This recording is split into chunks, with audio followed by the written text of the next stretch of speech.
जय श्री कृष्ण। नमस्कार दर्शक बंधु, माधव पवित्रवाणी राशिफल कार्यक्रम में आपण मानक स्वागत करुच्ची। मो टैरो रीडर विद्याधर। प्रिय दर्शक बंधु, आज मु आपण मानक कहबी जे कि पौष मास अर्थात डिसेम्बर मासर राशिफल संपर्क में जहाँकि मेष राशि विषय। मोर प्रिय मेष राशि भाई भणी मैंने कार्यक्रम को पूरा प्रथम शेष पर्यंत देखिए आपको अनुरोध करुच्ची। आपन लाइफ जो समस्या गुड़िक रही कौन समस्यार समाधान हो पार, कौन घटना घटी थाए युवाक निश्चित भाव में आप एत समय देकी जीवन को बर्बाद करुँच, किंतु मात्र ये कार्यक्रम सचेतन कार्यक्रम आपण मैंने 10-15 मिनिट समय देकी कार्यक्रम टी निश्चित देखूँ। देखिले तार पूर्ण प्रतिकार करेंगे। नंबर जोगाजोगर कार्यक्रम करेंगे। प्रत्येक समस्यार समाधान किपरि हम ता जानीपारे। आउ ता भितर आप जानीपारे जे आपण राशि करामती कौन, कार्यकलाप कौन, आपण राशि अधिपति किए, आउ आपण कौन करेंगे कौन न करेंगे। ये पुष मास बा डिसेम्बर मासरे आपनकर समयटा किपरि अतिबाहित हम, आपण ऊपर कौन प्रभाव रोची, कौन भल रोची, कौन मंद रोची, सब संपर्क में मुझे आपण मानक अवगत करी। आपण मैंने कार्यक्रम को प्रथम शेष पर्यंत देखापी अनुरोध करुच्ची। तार पूर्ण प्रतिकार आपको कहबी, निश्चित भाव में उपकृत आपण मैंने हो पारे। तेज आसतु आम सर्वप्रथमे कार्ड माध्यम 5टी कार्ड बाहर करवा पंच महाभूत अनुसार जे कि पृथ्वी, आप, तेज, वायु, आकाश। ये पंच महाभूत अनुसार 5टी कार्ड बाहर करवा। 5टी कार्ड आम 4टी कार्ड को डिसेम्बर मास बा पुष मासर 4टी सप्ताह भितर आम कहवा एवं परिशेष कार्डटी भगवान कृपा आशीर्वाद कौन रे विषय आम जाना। जय श्री कृष्ण। मोर प्रिय मेष राशि व्यक्ति मान पुष मास बा डिसेम्बर मासर 16 तारिख ठारू कौन प्रभाव पड़ो से विषय मोर प्रथम सप्ताह कार्ड कौन आसूची। जय माँ टैरो माता। मेष राशि व्यक्ति मान प्रथम सप्ताह कार्ड कौन आसो पुष मासरे। जय श्री कृष्ण।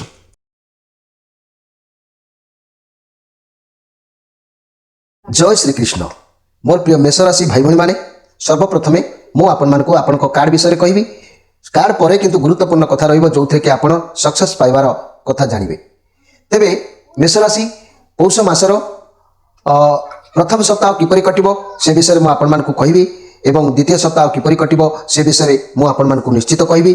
ता पूर्व किंतु मन रखंतु मोर प्रिय मेष राशि व्यक्ति माने मु आपण राशि अधिपति ग्रह मंगल विषय किछि कहबाकू जाउछि।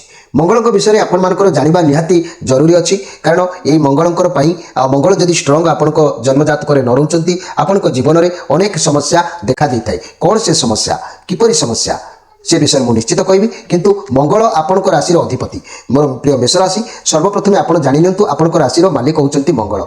मंगल जो धारा आपण को गति करेबे आपण सेही भली फल प्राप्ति पाइबे। तेबे मंगल कौन धारा जाकर अच्छी, कौन से कार्य करिपारंती, कौन लाभ दे पारंती, कौन क्षति करिपारंती से विषय आपण ठारे तार परिलिखित प्रमाण आपण निज अनुभव करंतु। चलंतु जानिबा मंगलंक विषय। मोर प्रिय मेष राशि ध्यान दियंतु जे कि ज्योतिष शास्त्र गुड़िक सूर्य को पृथ्वी कक्षार सम्राट भाव में जपरी सम्मान दि जाइछि, चंद्र को सेहीपरि सम्रांगी भाव में एवं मंगल को सेहीपरि साम्राज्य सेनापति भाव में निर्णय मध्य करा जाइछि ना मंगल ग्रह को। तेणु मंगल होउचंते साहस तथा पराक्रमर अधिनायक। मेष राशि व्यक्ति माने आपण ठारे से भली साहस और पराक्रम बहुत अच्छी, किंतु सृष्टि विश्व ब्रह्मांड को क्रियाशील एवं प्राणवंत करी गढ़ी तोलिबार महनीय दायित्व मंगलंकर किंतु अच्छी। आपणकर एभली सामर्थ्य अच्छी, आपण माने सबकिछि संभव करि पारिबे। किंतु मंगल मध्य दशांत आदि भोग समय, प्रवेश समय आशु शुभ किंबा अशुभ निर्धारित फल प्रदान करिथांती। काहेकि ना आपणकर प्रकृति जदि खराब है बा नकारात्मक भाव में थाए तार दंड भी मंगल मध्य निर्णय करिथांती। तेबे जो मंगल दशांत भोग समय, प्रवेश समय आशु शुभ किंबा अशुभ फल निर्धारित फल प्रदान करिथांती। तेणु शास्त्रकार मानकर घोषणा होउछि तत्क्षणात् कार्यानुष्ठान, उग्रता, शारीरिक जंत्रणा, साहस, पराक्रम परी क्षमता लिप्सा, आत्म प्रत्यय, गर्व, अहंकार, क्रोधाति यही मंगलंकर गुण भाव में वर्णित अच्छी। जदि आपण यही गुण माध्यम गति करुथांती संसार भितर तारे कष्ट सुनिश्चित आपण पाइबा योग्य। कारण भगवान सदाबले दिन राति रखिंट, दुख सुख रखिंट, आ सकारात्मक भावना नकारात्मक भावना दुईटी गुण आपण रखिंट। जदि यही गुण भाव में आपण गति कले ताले निश्चित यह फल आपन को प्राप्ति हम। निर्वाचन में बिना काल विलंब शक्ति प्रयोग पूर्वक हिंसादीर दमन पाई से सतेत सचेतन ଅପରର ସ୍ୱାର୍ଥ ପ୍ରତି ତାଙ୍କର ଦୃଷ୍ଟି କେବେ ନଥାଏ। ଅନ୍ୟର କାହାର କ'ଣ ଗୋଟେ ସ୍ୱାର୍ଥ କି ତା ଦାୟିତ୍ୱ ତାର ଦୃଷ୍ଟି ଆପଣଙ୍କର ଦେଖିବାକୁ ପଡ଼ିନଥାଏ। ଅନ୍ୟ ଯେକୌଣସି ଶକ୍ତିଶାଳୀ ଶୁଭ ଗ୍ରହଙ୍କର ପ୍ରଭାବ ମଧ୍ୟ ତାଙ୍କଠାରେ ଆଶାତୀତ ଭାବରେ ନୂନ୍ୟ ହୋଇଥାଏ। ମଙ୍ଗଳଙ୍କ ପାଖରେ ସବୁ ଗ୍ରହଙ୍କର ପ୍ରଭାବ ନୂନ୍ୟ ହୋଇଥାଏ। କେବଳ ରବିଙ୍କର ଦୀପ୍ତାଂଶ ଏବଂ ବୃହସ୍ପତିଙ୍କ ବ୍ୟତୀତ ଯୁକ୍ତ ହୋଇଥିବା ଅନ୍ୟ ଯେକୌଣସି ଗ୍ରହଙ୍କୁ ମଙ୍ଗଳ ନିଜ ଗୁଣରେ ପ୍ରଭାବିତ କରିପାରନ୍ତି। ତେଣୁ ସେ କଦାପି ସ୍ଥିର ପ୍ରକୃତିର ହୋଇପାରନ୍ତି ନାହିଁ। ଅହିଷ୍ଣୁତା, ଅଧୈର୍ଯ୍ୟ, ନବ ଉଦ୍ୟମ ମାନେ ସଦାବେଳେ ନୂଆ ନୂଆ କାର୍ଯ୍ୟ ତଥା ଉଦ୍ୟୋଗର ପ୍ରତୀକ ଗ୍ରହ ହେଉଛନ୍ତି ମଙ୍ଗଳ। ଭୂମିପୁତ୍ର ଶୁଭ ମଙ୍ଗଳ ଜାତ ବ୍ୟକ୍ତିକୁ ଯେତେବେଳେ ମଙ୍ଗଳ ଭଲ କାମ ଯଦି ଆପଣଙ୍କ ଶରୀରରେ ଦେଖିଲେ ବା ମନରେ ଦେଖିଲେ ତାହେଲେ ଭୂ ସମ୍ପତ୍ତିର ଅଧିକାରୀ ସେ ଆପଣଙ୍କୁ କରିଥାନ୍ତି। କରିବା ସହିତ ଇଞ୍ଜିନିୟରିଂ ବିଦ୍ୟା, କଳାକାର, ଦକ୍ଷ, ଡାକ୍ତରୀ, ବିଶେଷତ୍ୱ ସର୍ଜରୀ, ମିଲିଟାରୀ ଫୋର୍ସ କମାଣ୍ଡର ବା ପୋଲିସ ଇନ୍ସପେକ୍ଟର, ବୀର ଯୋଦ୍ଧା ପରି ଶିଳ୍ପ ବିଦ୍ୟାନୁରୂପ ଓ କାରିଗର ପଦବୀରେ ଅଧିରୂଢ଼ କରିଥାନ୍ତି ମଙ୍ଗଳ। କିନ୍ତୁ ମଣିଷ ଭଲ ପାଖରେ ଥାଇକି ବି ପାଇପାରେ ନା। କାହିଁକି ନା ତାକୁ ଖରାପ ଗୁଣଟା ସଦାବେଳେ ଖରାପ କାର୍ଯ୍ୟ ଖରାପ କର୍ମ କରିବାର ଉଦ୍ୟମ ରଖିଥାଏ। ତେଣୁ ଏଗୁଡ଼ିକୁ ସେ ଜାଣି ଶୁଣିକି ହରାଇଥାଏ। ଯେଉଁ ମଣିଷ ସତ ସତ୍ୟଗାମୀ ପଥରେ ଯାଉଥିବ ତା ପାଇଁ ଏଇ ଯେଉଁ ଯଦି ସେ ଯୋଗ୍ୟତା ଥାଏ ଏସବୁ ତା ପାଇଁ ପ୍ରାପ୍ତି ହେବାର ସମୟ ନିଶ୍ଚିତ ଉନ୍ମୁକ୍ତ ହୋଇଥାଏ। ତେବେ ମୋର କହିବାର କଥା ହେଲା ଏଇ ମଙ୍ଗଳ ମହାଗ୍ରହ ଶୁଭ ସମ୍ବନ୍ଧ ଜାତକରେ ନଥିଲେ ବ୍ୟକ୍ତି କର୍ମଠ ଏବଂ ସଫଳ କର୍ମ ହୋଇପାରିବା ଅସମ୍ଭବ ହୋଇଥାଏ। ମଙ୍ଗଳ ଯଦି ଆପଣଙ୍କର ଶୁଭ ଫଳରେ ନଥାନ୍ତି, ଆପଣଙ୍କର କଳାକର୍ମର ଫଳରେ ଥାନ୍ତି, ତାହେଲେ ଏସବୁ ଯାହା କହିଗଲି ଏସବୁ ଫଳ ଆପଣଙ୍କୁ ମିଳିବା ବହୁ ବିଳମ୍ବିତ ହୋଇଥାଏ। ଅଶୁଭ ତଥା ଦୁର୍ବଳ ମଙ୍ଗଳ ସ୍ଥାନ ଭେଦରେ ଦୁର୍ଘଟଣା ହୋଇଥାଏ। ମଙ୍ଗଳ ଯଦି ଅଶୁଭ ରହିଲେ ଆପଣଙ୍କ ଜୀବନରେ ଦୁର୍ଘଟଣା ବା ଆକ୍ସିଡେଣ୍ଟ ହୋଇଥାଏ। ଅସ୍ତ୍ରୋପଚାର ଅର୍ଥାତ୍ ଅପରେସନର ଯୋଗ ଦେଖା ଦେଇଥାଏ। ଅକାଳ ମୃତ୍ୟୁ ପ୍ରଭୃତି ଘଟାଇବା ପାଇଁ ସମ୍ଭବପର ହୋଇଥାଏ ଏହି ମଙ୍ଗଳଙ୍କ କାରଣ ପାଇଁ। ତେଣୁ ଲୋକଙ୍କର ବ୍ୟବହାର ମଙ୍ଗୁଳି ଗୋଷ୍ଠୀ ଅର୍ଥାତ୍ ଭୌମ ଦୋଷ ବା ଯୋଗ ବିଚାରରେ ସୁପ୍ତ ସିଦ୍ଧ ପ୍ରବାଦ ପ୍ରଚଳିତ ହୋଇଛି। ଲଗ୍ନର ଚତୁର୍ଥ, ସପ୍ତମ, ଅଷ୍ଟମ ଏବଂ ଦ୍ୱାଦଶ ଭାବରେ ମଙ୍ଗଳଙ୍କର ଅବସ୍ଥାନ ପୁରୁଷ ଗୋଷ୍ଠୀର ବିଧୁର ନାଶ ବା ସ୍ତ୍ରୀ ନାଶ ବିଧୁର ଦୋଷ ହୋଇଥାଏ ତଥା ସ୍ତ୍ରୀ ଜାତକରେ ଯଦି ଏଭଳି ମଙ୍ଗଳ ଥାନ୍ତି ବୈଧବ୍ୟ ସୃଷ୍ଟି ଯୋଗ କରିଥାନ୍ତି। କୁମାର ଗ୍ରହ ମଙ୍ଗଳ ଦୈହିକ ମିଳନର ସତତ ବାଧା ସୃଷ୍ଟି ସବୁବେଳେ କରିଥାନ୍ତି। ପୁନଶ୍ଚ ମଙ୍ଗଳ ଭାତୃକାରକ ଗ୍ରହ ହୋଇ ସୁଦ୍ଧା ତୃତୀୟ ଅର୍ଥାତ୍ ଭାତୃ ଭାବରେ ଅବସ୍ଥାନ କରିଥିଲେ ଭାତୃ ବିନାଶର ମଧ୍ୟ କାରଣ ଏହି ମଙ୍ଗଳ ହୋଇଥାନ୍ତି। ଅତଏବ ମଙ୍ଗଳଙ୍କର ଶୁଭ ସଂକେତ ବ୍ୟତୀତ ବିବାହ ତଥା ଭାତୃ ବାଧା ଭାବରେ ବାଧା ସମ୍ଭାବୀ ହୋଇଥାଏ ଏହି ମଙ୍ଗଳଙ୍କ ପାଇଁ।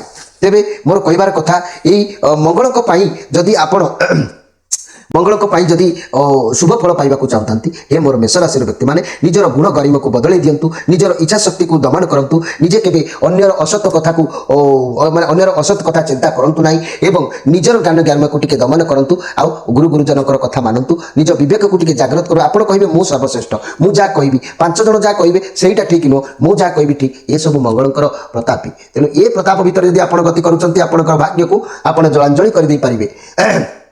ମଙ୍ଗଳ ଦୁଇଟି ପଥ ଦେଖାଉଛନ୍ତି, ଗୋଟେ ସକାରାତ୍ମକ ଗୋଟେ ନକାରାତ୍ମକ। ଆପଣମାନେ କ'ଣ କରୁଛନ୍ତି ନା ସକାରାତ୍ମକ ଗୁଣକୁ ଜମା ପ୍ରୟୋଗ କରୁନାହାନ୍ତି। ନକାରାତ୍ମକ ଗୁଣ ନିଜର କ୍ରୋଧ, ନିଜର ହିଂସା, ନିଜର ଗାରିମା ଏଗୁଡ଼ିକୁ ଟିକେ ଦମନ କଲେ ମୋର ପ୍ରିୟ ମେଷ ରାଶିର ଭାଇ ଭଉଣୀମାନେ ନିଶ୍ଚିତ ଭାବରେ ଆପଣଙ୍କ ଜୀବନ ପୁରା ବହୁତ ଉନ୍ନତିରେ ମଙ୍ଗଳ ପହଞ୍ଚାଇ ପାରନ୍ତି। ଧନ ସମ୍ପତ୍ତି ପାଖରୁ ଚାକିରି ବାକିରି ପାଖରୁ ସବୁ କ୍ଷେତ୍ରରେ ମଙ୍ଗଳଙ୍କର ବହୁ ପରାକ୍ରମ ଶକ୍ତି ଅଛି। ତେଣୁ ମୋର ପ୍ରିୟ ଯାହାକି ମେଷ ରାଶି ବ୍ୟକ୍ତିମାନେ ମଙ୍ଗଳଙ୍କ ବିଷୟରେ ମୁଁ ଯାହା କହିଲି ଆପଣଙ୍କର ବିଷୟରେ ମୁଁ ଏବେ କହିବାକୁ ଚାହୁଁଛି ଯେ କି ଆପଣଙ୍କ ଜୀବନରେ ଯାହା ବି ସବୁ ଘଟୁଛି ଆପଣ ଦେଖନ୍ତୁ ଏଇ ନକାରାତ୍ମକ ଗୁଣ ଆପଣଙ୍କ ଭିତରେ କିଛି ଅଛି। ଆପଣ କହୁଛନ୍ତି ମୁଁ କିଛି କରିନି, ଆପଣ ଯେଉଁଟା ଠିକ୍ ଭାବୁଛନ୍ତି ସେଇଟା ଠିକ୍ ହେଇନଥିବ। କିନ୍ତୁ ସେହି ପ୍ରଭାବରେ 2025 ମସିହାର ଘଟଣା କ'ଣ ଆପଣଙ୍କର ଘଟିଛି ମୁଁ ସେ ବିଷୟରେ ଆପଣଙ୍କୁ ଅବଗତ କରାଉଛି। ତାପରେ ମୁଁ ଏଇ 2025 ମସିହାର ପୌଷ ମାସ ବା ଡିସେମ୍ବର ମାସ କାର୍ଡ଼ ବିଷୟରେ ଆପଣଙ୍କୁ କହିବି। ତାପରେ ପ୍ରତିକାର ମୁଁ ଆପଣଙ୍କୁ କହିବି। ମୋର ପ୍ରିୟ ଭାଇ ଭଉଣୀମାନେ ଗୁରୁଜନମାନେ ନିଶ୍ଚିତ ଭାବରେ କାର୍ଯ୍ୟକ୍ରମକୁ ପ୍ରଥମରୁ ଶେଷ ପର୍ଯ୍ୟନ୍ତ ଦେଖନ୍ତୁ। ବହୁ ଅକ୍ଳାନ୍ତ ପରିଶ୍ରମ କରି ମୁଁ ଆପଣମାନଙ୍କ ପାଖରେ କାର୍ଯ୍ୟକ୍ରମକୁ ଉପସ୍ଥାପନାରେ ଆଣୁଛି କେବଳ ଆପଣଙ୍କର ଭାଗ୍ୟ ଭବିଷ୍ୟତର ଉନ୍ନତି ପାଇଁ।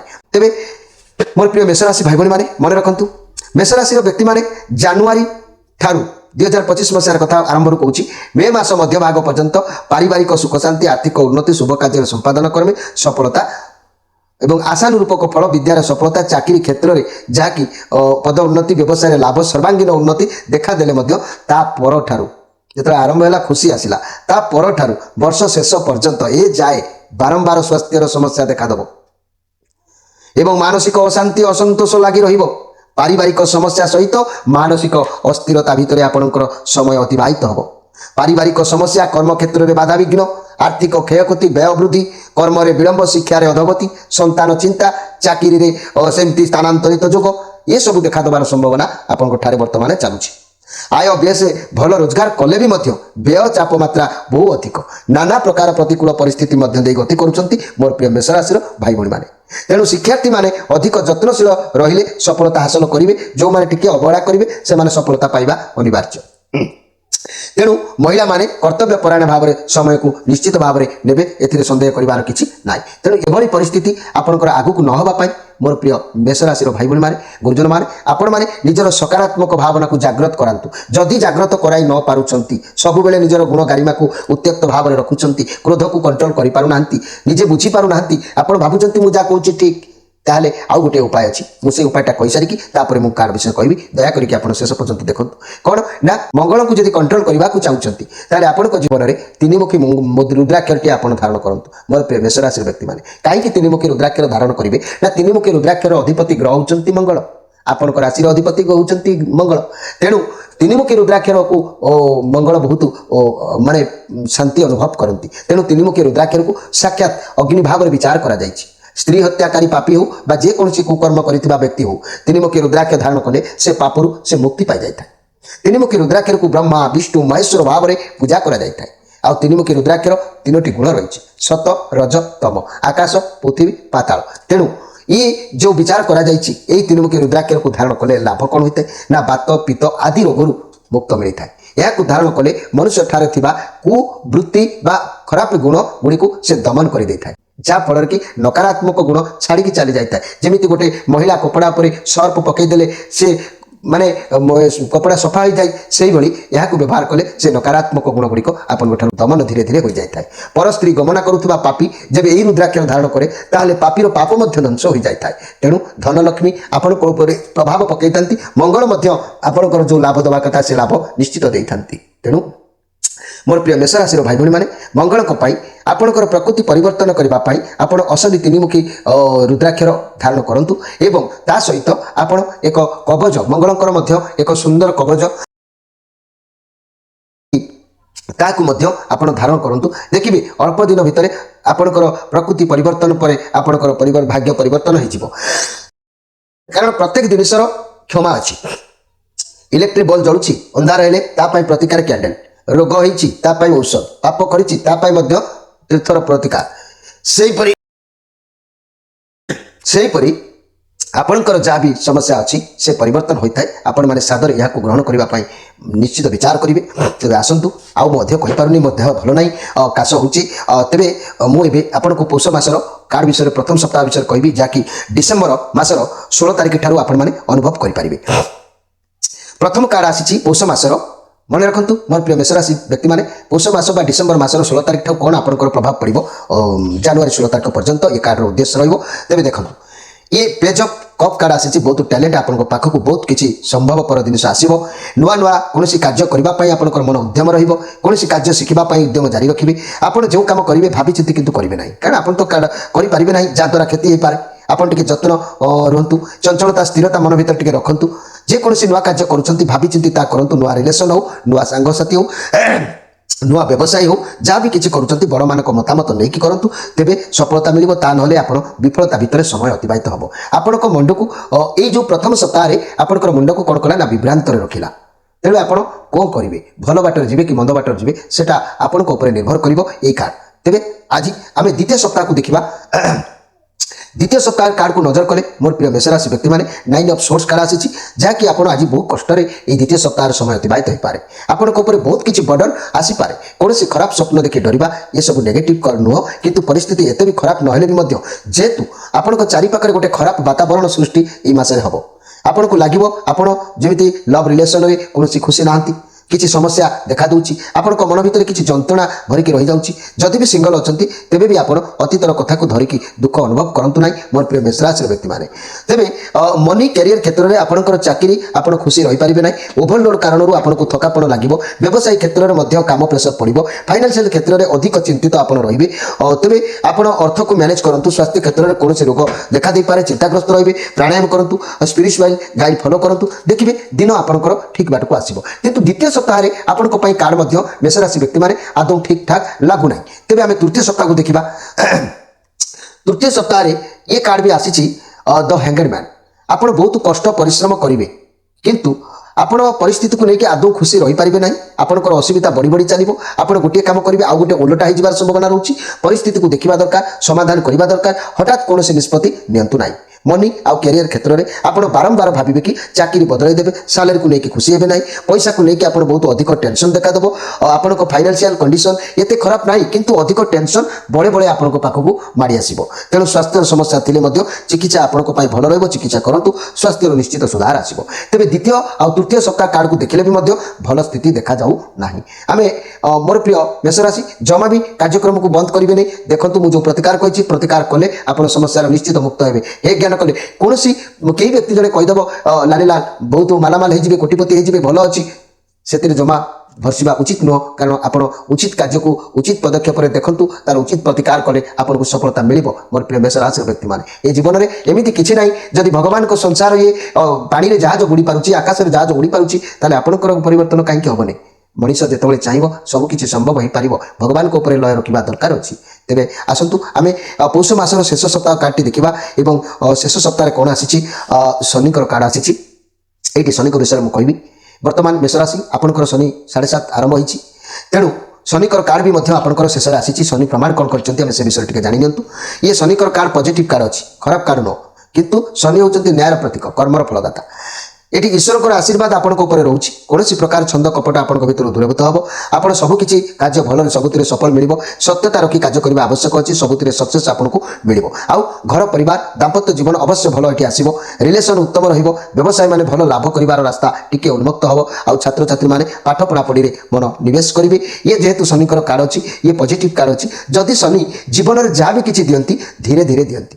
ଯେତେବେଳେ କେତେବେଳେ ଦିଅନ୍ତି ନା ମଣିଷ ଯେତେବେଳେ ପବିତ୍ର ପାପ ଏସବୁ ନଥିବ, ଧର୍ମ ଆତ୍ମା ଥିବ, ସେତିକି ବେଳେ ହିଁ ଶନି କର୍ମର ଫଳ ଭଲ ପ୍ରଦାନ କରିଥାନ୍ତି। ତେଣୁ ମଙ୍ଗଳ ତ ସଦାବେଳେ ଉତ୍ତ୍ୟକ୍ତ ବ୍ୟକ୍ତି, ତେଣୁ ଆପଣ ତ ସଦାବେଳେ ଉତ୍ତ୍ୟକ୍ତ ଭାବରେ ରହୁଛନ୍ତି। ଆପଣ ସିନା ନିଜର ନକାରାତ୍ମକ ଭାବନାକୁ ଦମନ କଲେ ମଙ୍ଗଳ ଖୁସି ହେବେ ଏବଂ ଶନି ବି ମଧ୍ୟ ଭଲ ଫଳ ପ୍ରଦାନ କରିବେ।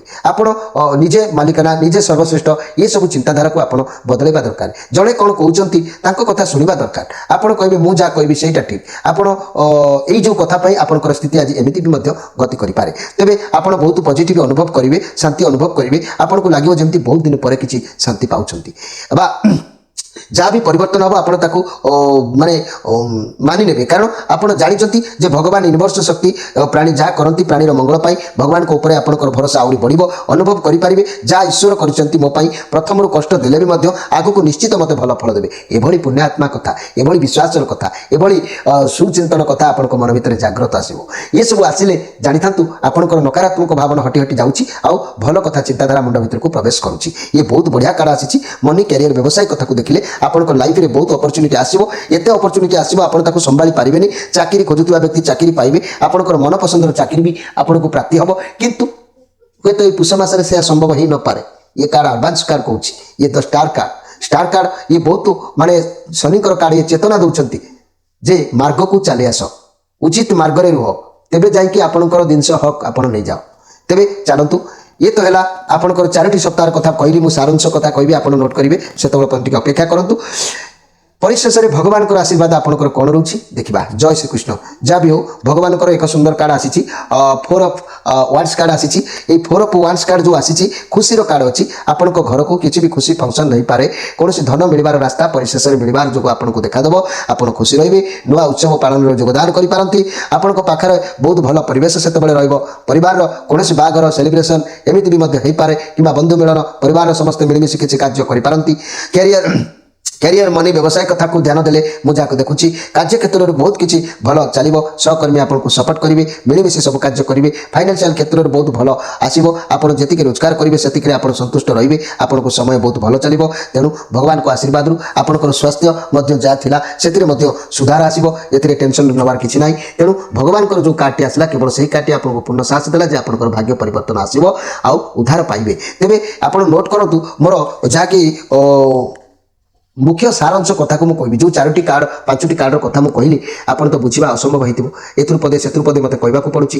ତେବେ ମୁଁ ମୁଖ୍ୟ ସାରାଂଶ କଥା କହୁଛି, ଆପଣ ନୋଟ୍ କରିକି ରଖନ୍ତୁ। ମୋର ପ୍ରିୟ ମେଷ ରାଶିର ଭାଇ ଭଉଣୀମାନେ ମନେ ରଖନ୍ତୁ, ଆପଣଙ୍କର ଏଇ ଧନୁ ବା ପୌଷ ମାସର ଯାହା ବି ଆସିବ, ଆପଣଙ୍କର ଏ ମାସର ପ୍ରଥମାର୍ଦ୍ଧଟି ବା ପ୍ରଥମାର୍ଦ୍ଧଟି ଅତି ଅଶୁଭ ଫଳ ଆପଣଙ୍କୁ ମିଳିବ। ପ୍ରଥମରୁ ସପ୍ତାହ ଆରମ୍ଭରୁ ଅଶୁଭ ଫଳ ଆପଣଙ୍କୁ ମିଳିବ।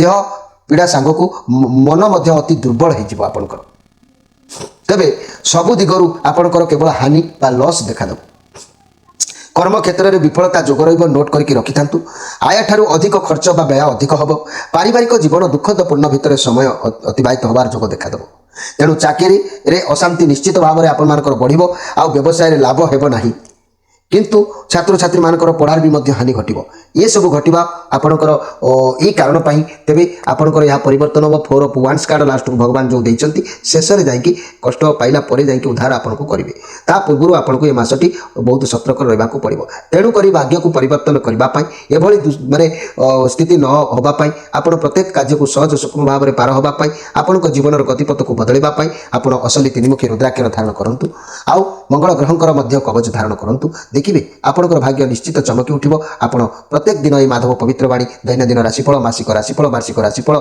ये सब कार्यक्रम को आपण परखी देखा इच्छा निश्चित हम प्रिय भाई भाई मैंने आपण मान विदाय नहीं रोची नंबर दि जाए स्क्रीन पर प्रत्येक संध्या 6 रु राति 8 पर्यंत मुझे दैनंदिन समय दूसरी बहु मात्रा लोक आपने जोगाजोग कर कथा होती आपंकर जन्म जातक आपंकर अधिक किसी जानवा आम सहित जोगाजोग करेंगे रोची नमस्कार।